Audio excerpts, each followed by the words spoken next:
시간에 우리에게 주시는 하나님의 말씀은 누가복음 2장 1절부터 14절 말씀입니다.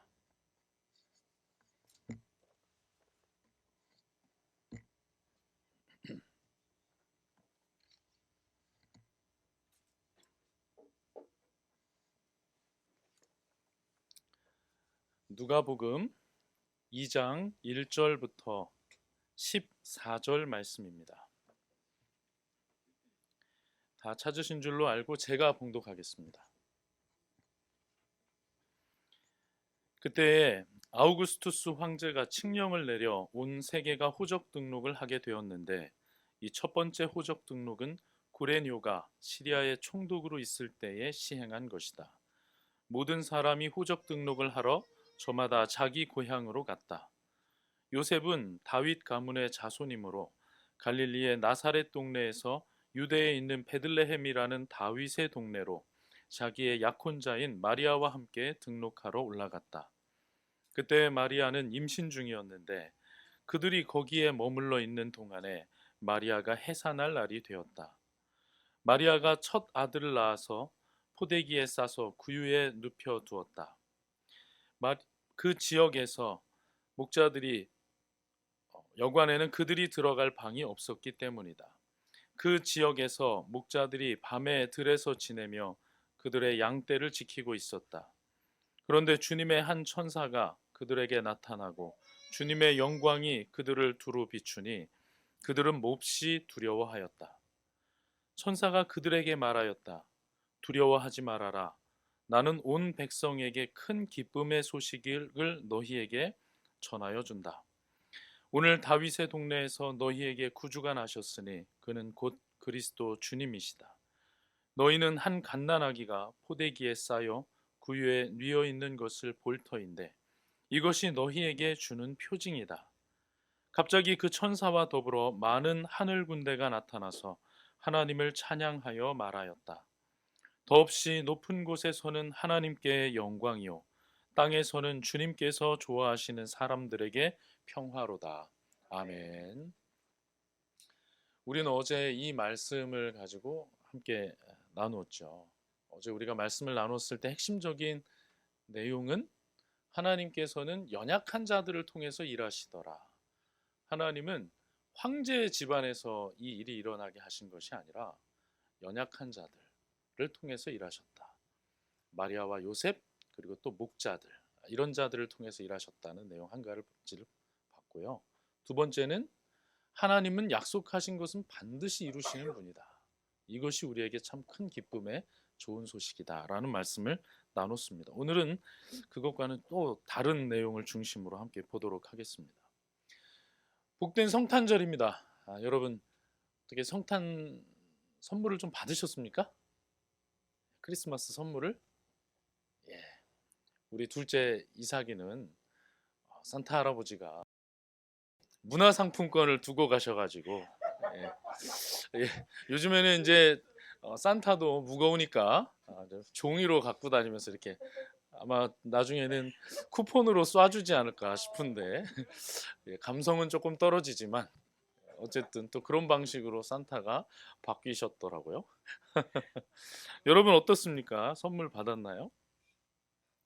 제 생각에는 아마 오늘 이 시간이 여러분에게 또 선물 같은 시간이 될 거라고 생각합니다. 오늘 드리는 말씀을 한번 잘 들어보십시오. 그러면 아마 좋은 선물을 하나씩 가지고 갈 수 있지 않을까 생각을 합니다. 자, 제가 어제 이 아우구스투스 황제에 대해서 얘기를 좀 했죠. 아우구스투스 황제는 정말 대단한 황제였다. 그런 얘기를 했죠. 그래서 자기 이름을 따서 지어진 달의 숫자를 바꿀 정도로, 날짜 수를 바꿀 정도로 그런 왕이었고 황제였고, 또 원로원은 그에게 아우구스투스, 그러니까 존귀한 자라는 이름을 드릴 정도로 굉장히 중요한 왕이었다. 또 아우구스투스로부터 시작해서 200년 동안 어떤 시대가 열렸다고 제가 말씀드렸죠. 로마의 평화, 팍스 로마나가 200년 시작되는 장면이 아우구스투스 황제였다라는 말씀을 드렸습니다. 저는 오늘 이 평화에 대해서 함께 좀 생각을 해보려고 합니다. 여러분, 팍스 로마나가 어떤 평화라고 제가 말씀을 드렸죠? 힘에 의한 평화라고 말씀을 드렸죠. 로마가 너무나도 강했기 때문에 이 압도적인 힘의 이 불균형 속에서 누구도 제대로 도전하지 못하는 그런 시대. 그래서 평화로웠던 시대입니다. 그런데 그 속으로 들어가 보면 그것이 진짜 평화였는가? 그렇지는 않다고 했죠. 그럴 수가 없잖아요. 힘에 의한 평화는 힘을 가진 자에게만 평화롭지 어떻게 모든 사람에게 평화가 되겠습니까? 당장에 지금 탁상행정 아니에요, 이거. 황제가 이제 세금 징수하고 해야 되니까 호적 정리해라. 그러니까 다 자기 고향으로 다 가서 그걸 정리해야 되는 그런 상황이지 않습니까? 구레뇨가 시리아 총독으로 있을 때라고 했는데 그럼 그때는 그 시리아 지역은 평화로웠는가? 그렇지 않습니다. 구레뇨는 또 짓밟았고 또 많은 사람들은 어려움을 당했습니다. 과연 이것을 우리가 진정한 평화라고 할 수가 있을 것인가? 저는 이렇게 이름을 붙이고 싶습니다. 가짜 평화다. 또는 유사 평화다. 분명히 뭐 칼 가지고 치고받고 죽이고 그러고 노골적으로 그러고 있지는 않으니까 또 역사적으로도 의미가 있으니까 팍스 로마나라는 이름을 붙이지 않았겠습니까? 그러나 그것이 진짜 평화인가를 생각해 보면 그렇지 않다는 측면에서 저는 이것을 유사 평화라고 부르겠어요.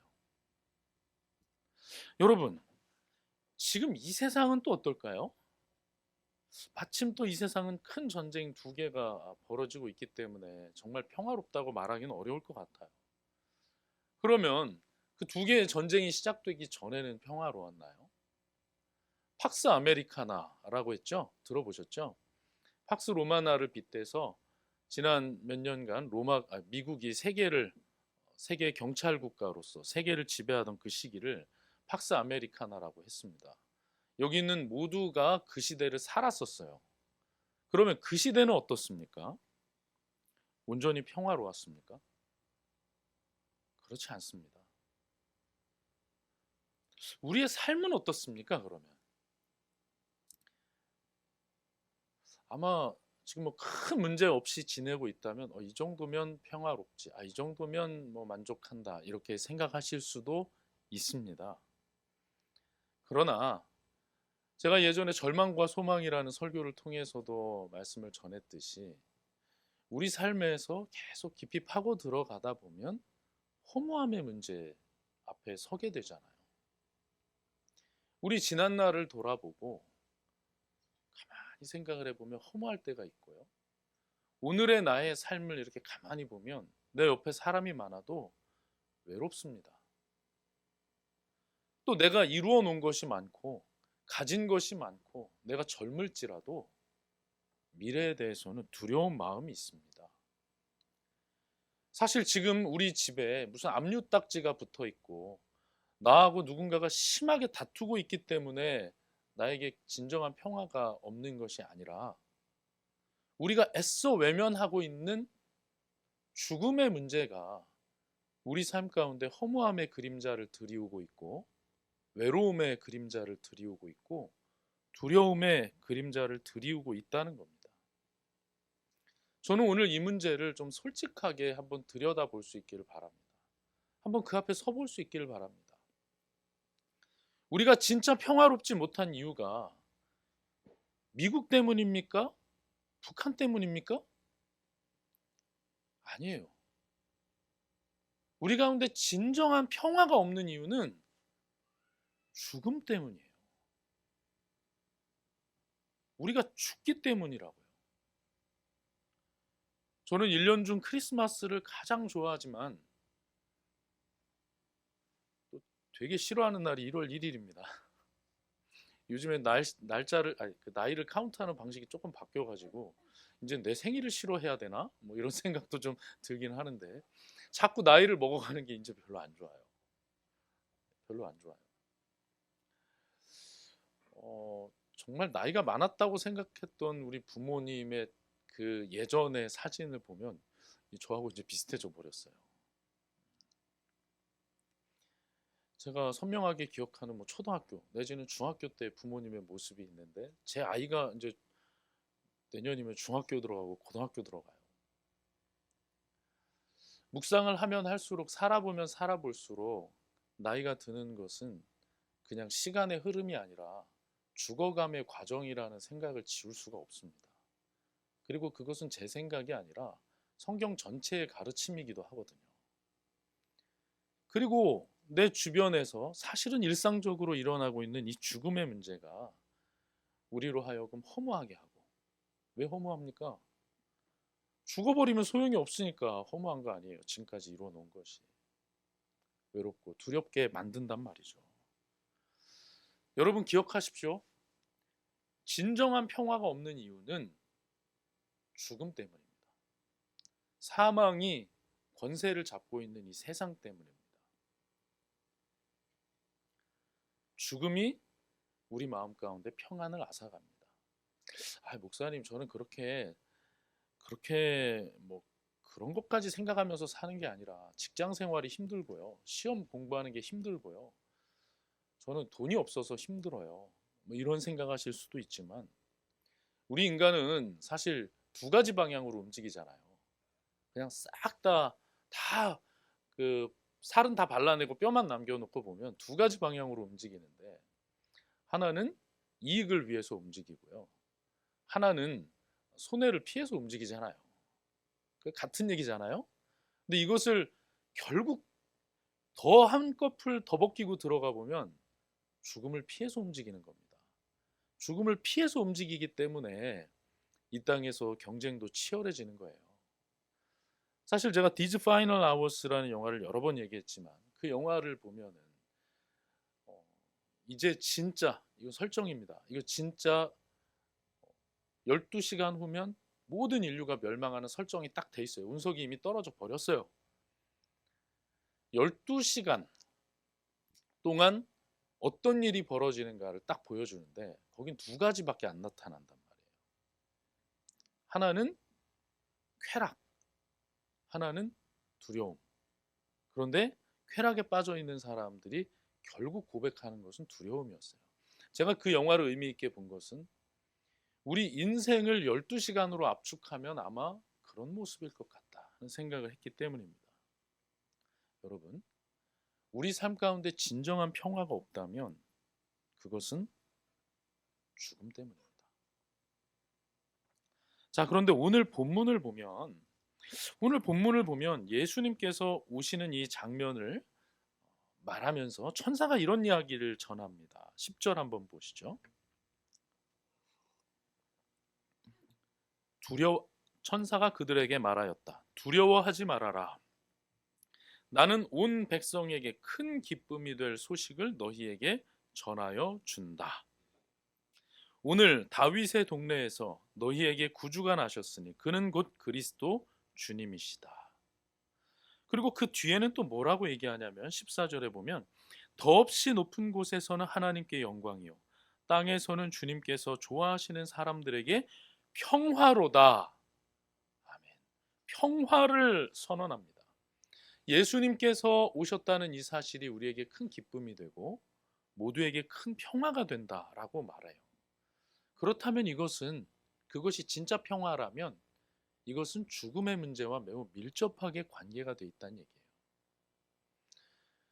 하나님이 다 하시는데 로마가 지배하는 세상, 미국이 지배하는 세상이 평화가 없는데 유다가 지배하는 세상은 평화롭겠습니까? 그렇지 않죠. 힘에 의해서 지배당하고 있는 이런 세상에 예수님이 쓱 들어오셨어요. 그리고 그 예수님은 나중에 이런 말씀을 하세요. 평안을 너희에게 주노라. 내가 주는 것은 세상 것과 다르다고 했어요. 평안을 주노라. 평화를 주노라. 힘이 지배하는 세상 속에서 예수님이 조용히 태어나셨습니다. 지금 이 세상도 가만히 생각해 보면 똑같아요. 힘이 지배하는 세상 속에서 우리에게 그 예수님이 오셨다는 소식이 주어집니다. 그 예수 사건이 우리에게 주어져요. 복음이 우리에게 주어집니다. 이제 이렇게 얘기하면 한 발 물러나서 생각해 보시면 이런 생각이 들 수 있어요. 아니 논리적으로 오류가 있지 않습니까? 아니 그럼 2000년 전에 예수님이 왔는데 안 변했잖아요. 그러면 팍스 로마나나 팍스 아메리카나나 예수님이 통치하시는 하나님의 나라나 뭐가 달라요? 달라지는 게 없잖아요. 아니 예수님이 오셨으면 지금 우리의 삶이 고통이 없어야 될 거 아니에요. 지금 우리의 삶에 문제가 없어야 될 거 아니에요. 결국 똑같은 거 아닙니까? 이런 질문을 할 수 있는데요. 여러분, 전혀 그렇지 않습니다. 전혀 그렇지 않습니다. 복음을 알고 누리는 사람은 다릅니다. 예수 사건이 일어난 사람은 다릅니다. 자기 삶 속에 BC와 AD가 나뉘어진 사람은 다르다는 말이에요. 제가 가만히 생각해 봤거든요. 그래서 복음이 선물이고 그래서 우리에게 큰 기쁨이 되는 것이거든요. 제가 어느 날 이런 생각이 들었습니다. 진짜 지혜로운 사람은 내가 모른다는 것을 아는 사람이다. 그렇죠. 그건 뭐 세상에서도 많이 하는 얘기 아닙니까? 전 정말 그걸 뼈저리게 느꼈거든요. 지난 몇 달 동안 제가 그걸 많이 느꼈어요. 나는 정말 아는 게 없다. 그것을 알게 하신 하나님께 감사해요. 오늘 아기가 왔지만 어른들과 아기의 차이 중에 하나는 아기는 보이지 않는 세계에 대해서 아직 생각을 잘 하지 못해요. 그래서 눈에 보여주던 장난감을 치워버리면 없어진 줄 알아요. 여러분, 영적인 세계는 보이지 않는 것이지 없는 것이 아닙니다. 우리가 나의 지혜로 알 수 없는 것이 있다는 것을 아는 지혜가 있기를 간절히 바랍니다. 제가 영상 하나를 준비했거든요. 한번 저는 오늘 이 렌즈를 여러분들에게 선물로 드리고 싶어요. 한번 영상 좀 보여주시겠어요?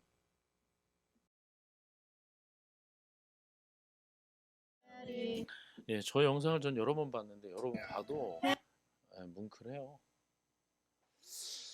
이분은요, 다른 사람들이 볼 수 있었던 것을 60년 이상 못 보고 살았어요. 그리고 자신이 보는 것이 전부라고 생각을 하면서 살 수밖에 없었습니다. 그러나 그에게 이 렌즈가 씌워지면서 전혀 다른 세상도 있다는 것을 진짜 알게 된 거예요.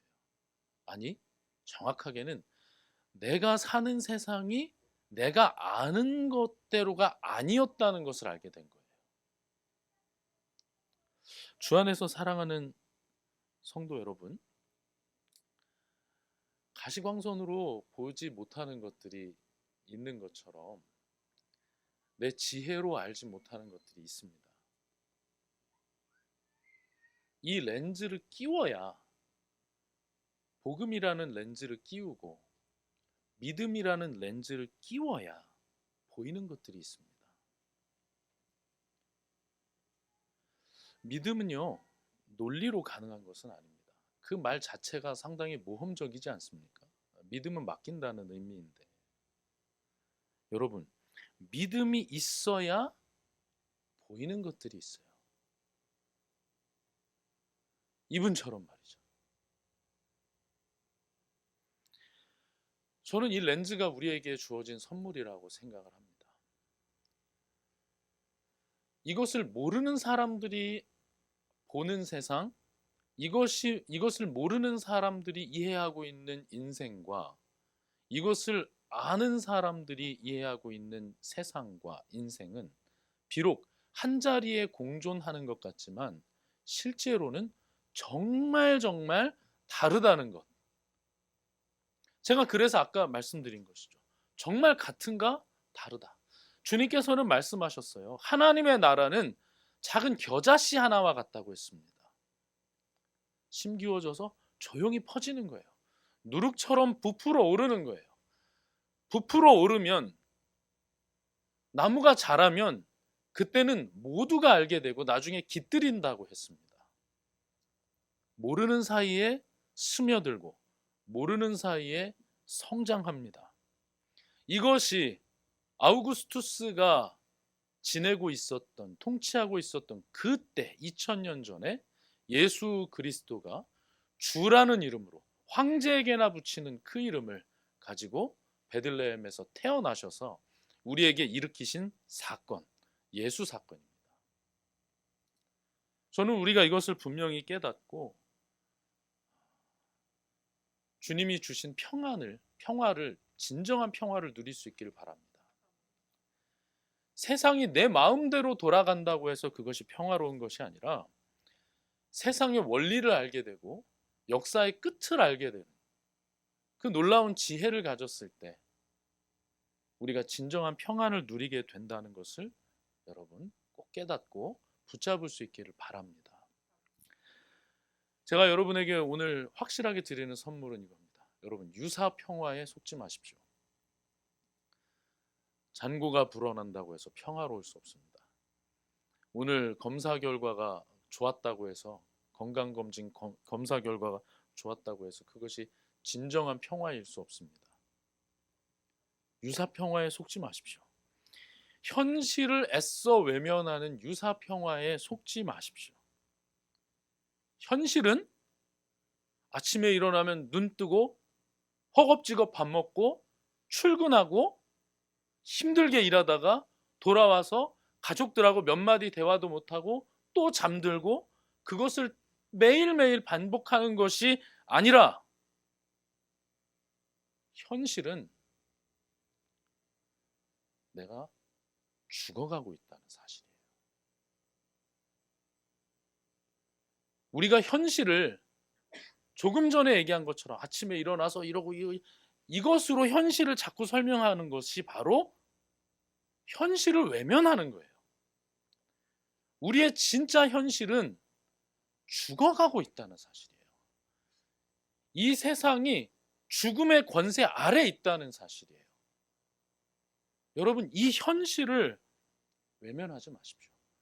여러분의 마음 가운데 혹시 두려운 구석이 있고 외로운 구석이 있고 허무한 구석이 있다면 하나님께 나오십시오. 하나님의 말씀을 펴 들으십시오. 하나님은 분명히 말씀하셨습니다. 예수님이 우리의 마음 문을 두드리고 있다고 말씀하셨습니다. 그렇게 주님 안에서 온전히 해결된 이 죽음의 문제, 십자가와 부활 안에서 진정 기뻐지는 성탄 맞이하고 누리는 저와 여러분들 될 수 있기를 간절히 축원합니다.